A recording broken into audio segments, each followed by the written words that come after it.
Hello नमस्ते सेवारू साथीहरू, स्वागत छ तपाईँ सबैलाई आजको मेरो नयाँ ब्लगमा। साथीहरू, आजको ब्लग चाहिँ मैले एकदमै बिहानै सुरु गरिसकेको छु, किनभने यति बेला चाहिँ म चाहिँ अब जाँदैछु उता घर जाँदैछु। साथीहरू, उता चाहिँ मम्मी अलिक सन्चो हुनुहुन्न अरे, हिजो अस्तिदेखि नै अलिक बिसन्चो हुनुहुन्थ्यो। अनि मैले चाहिँ हस्पिटल अस्तिदेखि नै लानु खोजेको, अनि यहाँ 1-2 दिन हेरौँ भन्दै बस्नुभएको थियो। रातिदेखि अलिक साह्रो हुनुभएको छ अरे। अनि म चाहिँ अब जाँदैछु। यहाँ यति हतार हुन्छ, लुगा धोएर यहाँ यतिकै राखिरहेको छु। सेसै यो लुगाहरू सुकाइदिनु है ल। अनि अब म चाहिँ अहिले मम्मीलाई लगेर हस्पिटल जान्छु। अब डक्टरले के भन्नुहुन्छ अनि के कसो हुन्छ। अब उतै बस्नुपर्ने भयो भने सायद म चाहिँ बस्छु होला, के कसो हुन्छ। यहाँ चाहिँ अन्जली नानीहरू बस्छन्। राम्ररी गर्नु है, पढ्नु नि ल खाली टाइममा। यसको त्यो म्याथको चेक गर है सेसै, बुझ्यौ?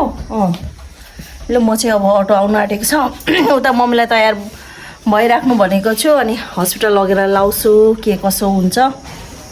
म चाहिँ यति बेला घर पुगिसकेँ। अनि यता मम्मीलाई तयार पारेर कान्छी जेठानी दिदीसँग म चाहिँ हस्पिटल लानुको लागि तयारी गर्दैछौँ। अनि हाम्रो अटो पनि आइसकेको छ। अनि अटोमा जाँदै गरेको मम्मीलाई फेरि त्यही हो नि, घरको मान्छेलाई टेन्सन, बस्तुभाउ के कसो हुन्छ है, यसो हेर्दै गरिदिनु भनेर चाहिँ यहाँ माइजूलाई भन्नुहुँदैछ।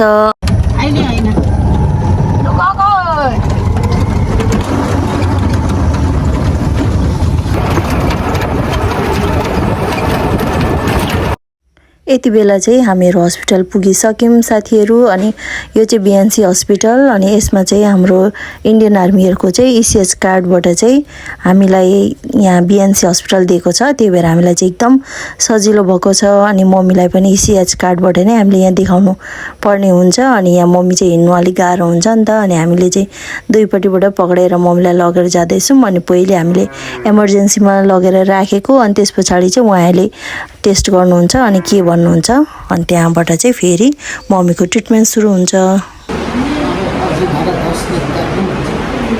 12 छ अहिलेसम्म। कि अर्जुन धरा त्यो कार्डमा के छ?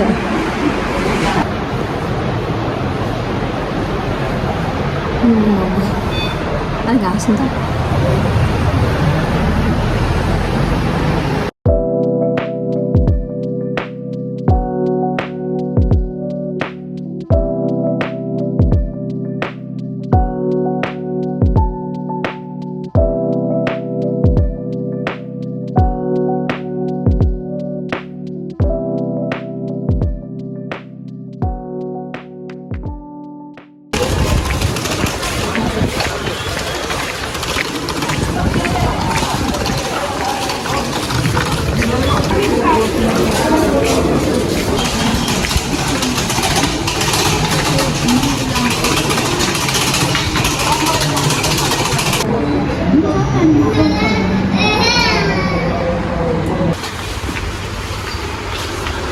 यहाँ स्टिलको ग्लासहरू कतापट्टि छ?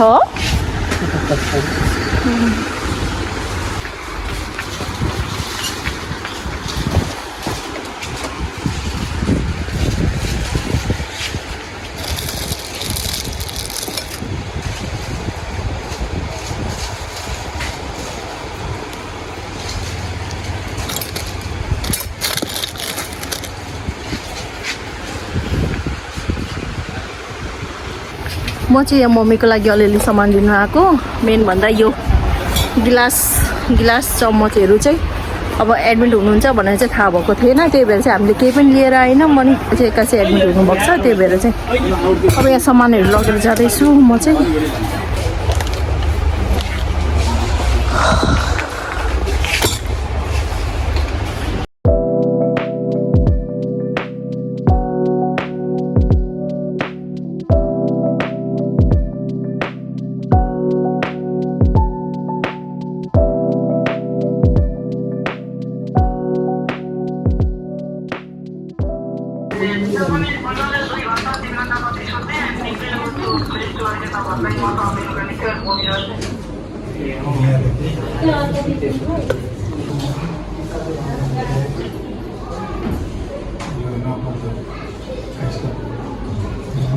फेरि ब्लड निकालेको छ।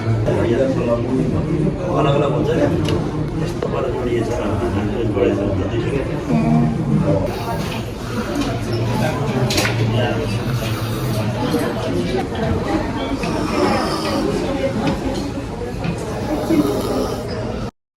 ल यहाँ चाहिँ मम्मी मस्त निदाएर चाहिँ घुर्नु थाल्नुभयो अनि म चाहिँ एकछिन बाहिर निस्केर आउँछु भनेर चाहिँ म एकछिन तलतिर आएँ अनि पानी पर्नु थाल्यो अनि यहाँ चाहिँ मलाई चाहिँ एकदम धेरै मम्मीको याद आउँछ कि हस्पिटलमा आउँदाखेरि चाहिँ हाम्रो मम्मी चाहिँ क्यान्सर हस्पिटलमा राखेको थियो बिएनसीमा अनि 2 वर्षसम्म यहीँ ट्रिटमेन्ट भएर हाम्रो मम्मीको चाहिँ अन्तिम पनि यही हस्पिटलमा भएको थियो नि त त्यही भएर चाहिँ मलाई यहाँ आउँदा एकदम धेरै मम्मीको याद आउँछ क्या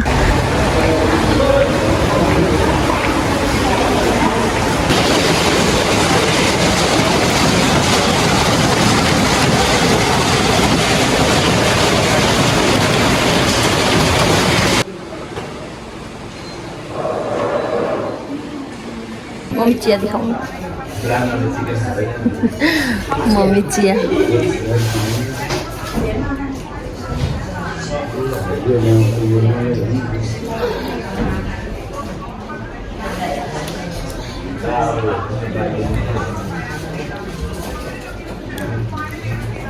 दिखाउँ त टक्क चिया मम्मी लाल चिया लाल चिया